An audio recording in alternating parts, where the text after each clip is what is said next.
கர்த்தருடைய பரிசுநாமத்துக்கு ஸ்தோத்திரம். இன்னைக்கு நம்ம தியானிக்கிற வசனம் அப்போஸ்தலர் 2:37. அந்த வசனம் வாசிக்கிறேன். இதை அவர்கள் கேட்ட பொழுது இருதயத்தில் குத்தப்பட்டவர்களாகி பேதுருவையும் மற்ற அப்போஸ்தலரையும் பார்த்து, சகோதரரை, நாங்கள் என்ன செய்ய வேண்டும் என்றார்கள். இந்த வசனத்தை தியானிக்கிறோம். முக்கியமாக இதில் பார்த்தீங்கன்னா 29 47 வரைக்கும் நீங்கள் தியானிச்சிங்கன்னா, பேதுரு முதல் ஆவியானவர்களால் நிரப்பப்பட்டு முதலாவது அவர் அந்த வசனத்தை போதிக்கிறார். அதை குறித்து இந்த அதிகாரத்துல இருக்கு. இதுல ஒரு பெரிய அதிசயம் என்னன்னு நீங்க பாத்தீங்கன்னா, இந்த முதல் போதனையிலேயே 3000 மக்கள் சபையில சேர்த்து கொள்ளப்படுறாங்க. அந்த அதிகாரம் முடியும் போது நீங்க பாத்தீங்கன்னா, அனுதினமும் கர்த்தர் சபையில மக்களை சேர்த்து கொண்டாருன்னு சொல்லி போட்டிருக்கோம். இந்த காலத்துல பார்க்கலாம், நம்ம நிறைய சுவிசேஷம் அறிவிக்கணும், நிறைய மக்களை சந்திக்கிறோம். ஆனாலும் மக்கள் அனுதினமும் சபையில சேர்ந்து கொள்றதே இல்லை. நம்ம என்னைக்கா யோசிச்சு பார்த்திருக்கோம், இதனால நம்முடைய திருச்சபைக்கு புதிய ஆத்மா சேர்றதே இல்லை. ஏன் நம்மளை பார்த்து தேவனை அறியாத மக்கள் நம்ம கூட வர்றதில்லை, தேவனை அறிஞ்சு கொள்றதில்லை, நம்ம யோசிச்சு பார்த்திருக்கோமா? ஏன்னா நிறைய பிரச்சனை நம்மகிட்ட தாங்க இருக்கு. பேதுரு வசனத்தை போதிச்ச உடனே அவங்க இருதயம் குத்தப்படுது. நம்மளும் நிறைய வசனங்கள் கேட்கிறோம். டெய்லி வசனம், காலையில இருந்து நைட் வரைக்கும் பாத்தீங்கன்னா 24/7 நம்ம வசனத்தை கேட்டுக்கொண்டே இருக்கிறோம். ஆனா அந்த வசனம் நம்மள இருதயத்தை குத்தப்படுதா?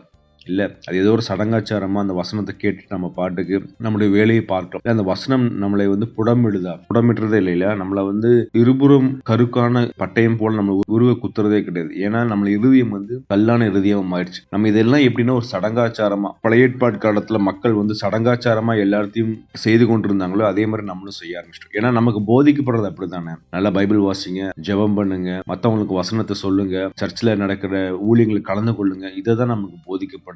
ஆனா உண்மையானது என்னன்னா, இதுல ஒரு 4 விஷயம் பேதுரு சொல்லியிருப்பார். ஆவிக்குரியவர்களா மாறணும், தேவனுக்கு பிரியமாய் வாழணும், தேவனுக்கு சாட்சியா வாழணும்னா ஒரு 4 விஷயம் பேதுரு சொல்லியிருப்பார். இந்த 4 விஷயத்தையும் நம்ம சபைகள்ல அது அதிகமா போதிக்கிறதே இல்லை. முதலாவது நீங்க பாத்தீங்கன்னா, நீங்கள் மனம் திரும்பி 38வது வசனத்துல பேதுரு அவர்களை நோக்கி நீங்கள் மனம் திரும்பி எவ்வளவு ஒரு பெரிய ஒரு வார்த்தை தெரியுமா? அதாவது நம்ம போய்கொண்டிருக்கிற வழியை அப்படியே ஆப்போசிட்டா திரும்பணும். நம்மளுடைய பாவங்கள், நம்மளுடைய குற்றங்கள் என்னன்னு சொல்லி நமக்கு தெரியுதே இல்லையா? இல்ல, ஆவியானவரை நம்ம பெற்றுக்கொள்ளும் போதுதான் நம்மளுடைய மீறுதல்கள் என்ன, நம்ம எதெல்லாம் தேவனுக்கு பிரியமில்லாம வாழ்றோம்னு சொல்லி அவர் சொல்லுவார். முதலாவது நம்ம என்ன பண்ணணும்? மனம் திரும்பணும். அந்த வசனம் நம்ம கிட்ட வந்த உடனே வர வசனம் கிரியை செய்யும். இதெல்லாம் நம்ம பண்றது தவறு, தேவனுக்கு பிரியமில்லாத வாழ்க்கைன்னு சொல்லி அது சொல்லும் போது நம்ம மனம் திரும்புறது இல்லை. அடுத்ததா பாத்தீங்கன்னா, ஞானஸ்நானம் பெற்று ஒவ்வொருவரும் பாவ மன்னிப்புக்கென்று இயேசு கிறிஸ்துவ நாமத்தினால் ஞானஸ்நானம் பெற்றுக் கொள்ளுங்கள். இயேசு கிறிஸ்துவ நாமத்தினால் ஞானஸ்நானம் இப்படி இருக்குன்னா, சிறு வயசுல பிறந்த குழந்தைக்கே ஞானஸ்நானம் கொடுக்குறாங்க இல்லையா? ஆனா தேவன் சொல்றாரு, நீ மனம் திரும்பி ஞானஸ்நானம் பெறணும். திருப்பிள்ளைகள் எந்த பாவம் அறியாதவங்க, அவங்க மனம் திரும்பவே தேவையில்லை இல்லையா? கடவுள் அதான் சொல்றாரு, நீங்க சிறு பிள்ளையை போல் மாறாவிட்டால் தேவனுடைய ராஜ்யத்தில் பிரவேசிப்பதில்லை என்று சொன்னார்கள் இல்லையா? நம்ம சிறு குழந்தையாவே இருக்கும்போது ஞானஸ்நானம் பெற்றுக்கொள்றோம் இல்ல. ஆனா தேவன் சொல்றாரு, நீ பெரியவனாயி உன் வாழ்க்கையில வாழ்ந்து கொண்டிருக்கும் போது நீ மனம் திரும்பி அப்பொழுது ஞானஸ்நானம் பெற்றுக்கொள்ளணும்னு சொல்றாங்க. இதெல்லாம் சர்ச்சில் போதிக்கிறதே இல்லை இல்ல. எல்லாம் திருப்பி ஞானஸ்நானம், குழந்தை ஞானஸ்நானம்னு சொல்லிட்டு அதுலயே நம்ம போய்கொண்டே இருக்கு. மூணாவது நீங்க பாத்தீங்கன்னா, பரிசுத்த ஆவியின் வரத்தை பெற்றுக்கொள்வீர்கள். பரிசுத்த ஆவியானவர் நம்ம கிட்ட வரும்போது நமக்கு வரத்தை கொடுப்பார், ஒரு பவர் கிடைக்கும். பேதுரு நீங்க பாத்தீங்கன்னா, இயேசு கிறிஸ்து சிலுவையில் அறையறதுக்கு முன்னாடி 3 தடவை மறுதலிப்பார். ஆனா நீங்க இப்ப பாருங்களேன், அந்த ஒரு பேதுரு மத்த சீஷர்களோட சேர்ந்து நின்று தைரியமா இயேசு கிறிஸ்துவ நீங்க தான் கொலை செஞ்சீங்கன்னு சொல்லி சொல்றார். அந்த தைரியம் எங்க இருந்து வந்தது? ஆவியானவர் வந்ததுக்கு அப்புறம் தான்.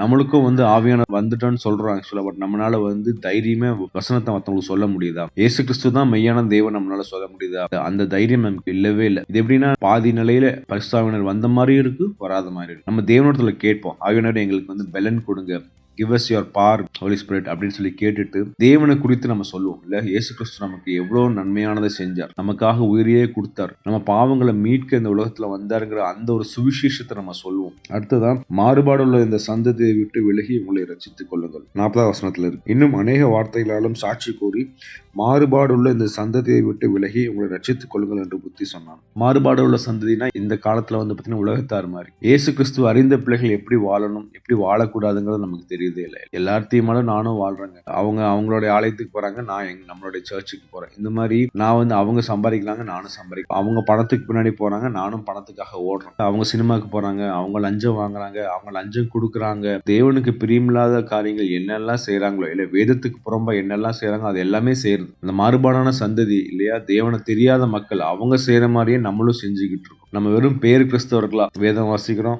ஜெபிக்கிறோம், உபவாசம் இருக்கிறோம், காணிக்கை கொடுக்கிறோம், தசமபாகம் கொடுக்கிறோம், சர்ச்சில் என்னென்ன ஊழியங்கள் செய்யறாங்களோ அதெல்லாம் போய் கலந்துக்கிறோம். ஆனாலும் வந்து இந்த மாறுபாடுள்ள சந்ததியை விட்டு நம்ம வெளியே வரலன்னா நம்ம உண்மையான கிறிஸ்தவனா கிடையாது. ஸோ இன்னைக்கு நம்ம யோசிச்சு பார்ப்போம். நம்ம வந்து மனம் திரும்பி இருக்கோமா, இல்ல ஞானஸ்நானம் பெற்றிருக்கிறோமா, பரிசுத்த ஆவியின் வரத்தை நம்ம பெற்றிருக்கோமா, இல்லைன்னா மாறுபாடுள்ள சந்ததி, இல்ல நான் வந்து தானியேலை போல, யோசேப்பை போல நான் ஒரு மாறுபாடுள்ள சந்ததியை விட்டு விலகி நான் தனியா தேவனுக்காக நான் ஜொலிப்பேன்னு சொல்லி நம்ம இன்னைக்கு நம்ம வந்து முடிவெடுப்போம். அப்படி சொல்லும் போது தான் ஆவியான நம்ம கூட வந்து நம்ம மேல கிரியை செய்வார். நம்ம வந்து ஒரு பரிசுத்த சந்ததியா தேவனுக்காக நம்ம வாழ முடியும்.